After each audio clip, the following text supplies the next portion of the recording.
Okay, builders, I just wanted to quickly drop in and give you a little bit of an update because things have happened today and I needed to share this with people just because it needed to be done.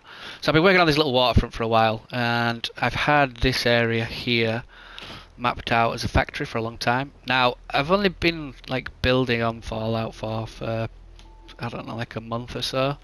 And I've never ever built anything with the manufacturing equipment. Even years ago when I played the game, never. But on this run, I wanted to give it a go and see if I could kind of figure it out. And we have done. Things have happened. They've happened. Not quickly. It took me about 6 hours to figure this out today. But it works. And we now have a functioning, fully automated ammunitions plant.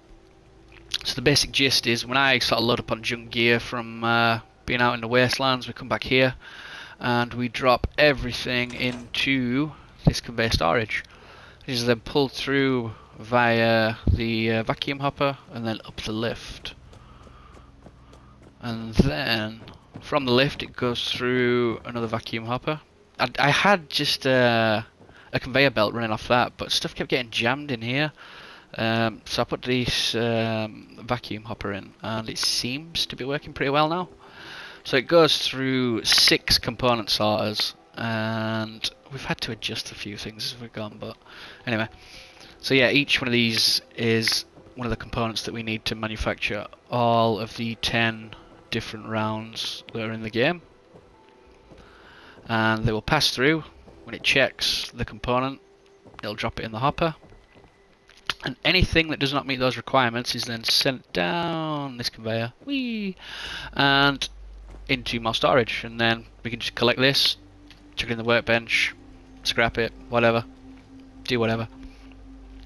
So yeah, I thought I would run a little demo to see if we can get this working again. So, I mean, this is the switchboard. This is why it took so long to figure out how to do this. It's spaghetti junction here, man, but it's functional. So we've got 5 switches at the top, and those switches correspond to the component hoppers. So, for example, 10mm and 5.56, they both use the same components, so we can use the same switch, and yada yada yada, and vice versa. The 6 switches at the bottom, these are individual sort of overrides for each hopper. So if we need to get stuff out of there, we can just flick an individual switch. And then we have the power. Eventually I'm going to see about hooking this one up to the actual bullet manufacturing machine just there, but we will see about that one. But yeah, for the time being, we've got the master power control, we have conveyor belts, we have the sorters and the hoppers. So first things first, we need to go into the terminal and select the ammo that we want to make.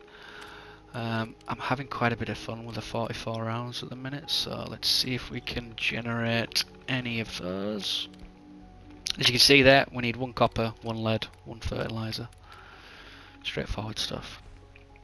Okay, so from there we are going to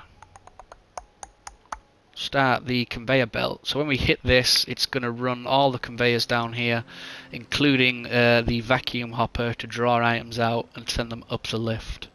And just so we get a little head start on the ammo type. In fact, before I set the ammo going, let me just turn the hoppers on. So you can see what I mean when I say, so if we want to make some 2mm electromagnetic cartridges, you can see only the hoppers related to that have opened there. I don't know if you can see it through the glass. There you go. So this is what took forever to figure out, but it works, we're good. So we want to make some 44 rounds. Let's get that flicked on.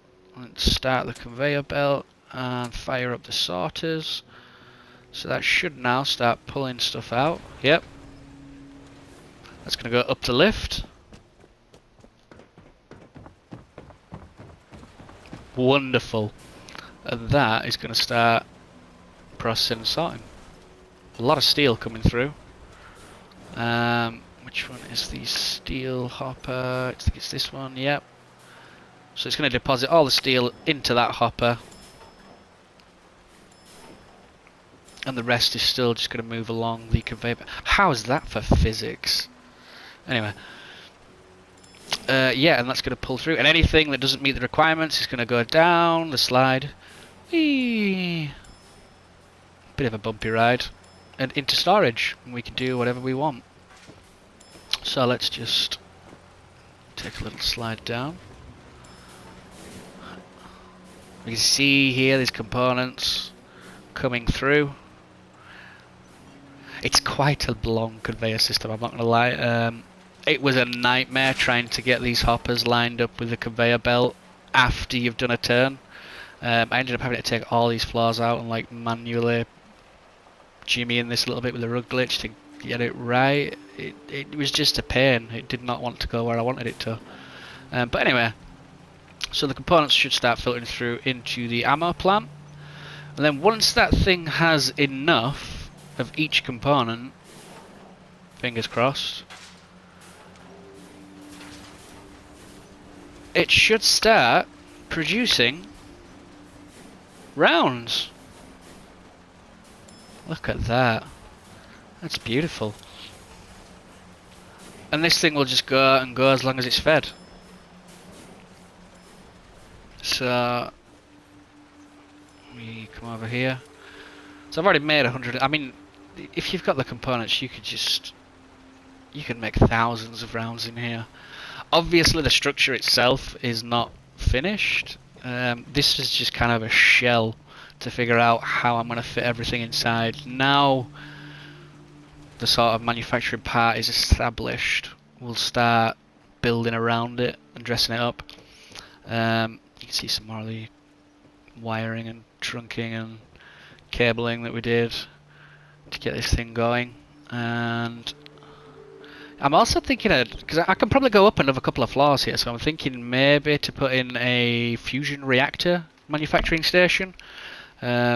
Not that I need more fusion cores, but they go for quite a bit of caps, so there's always that. Oh, speaking of caps and money, I'll take that. Nom nom nom nom nom.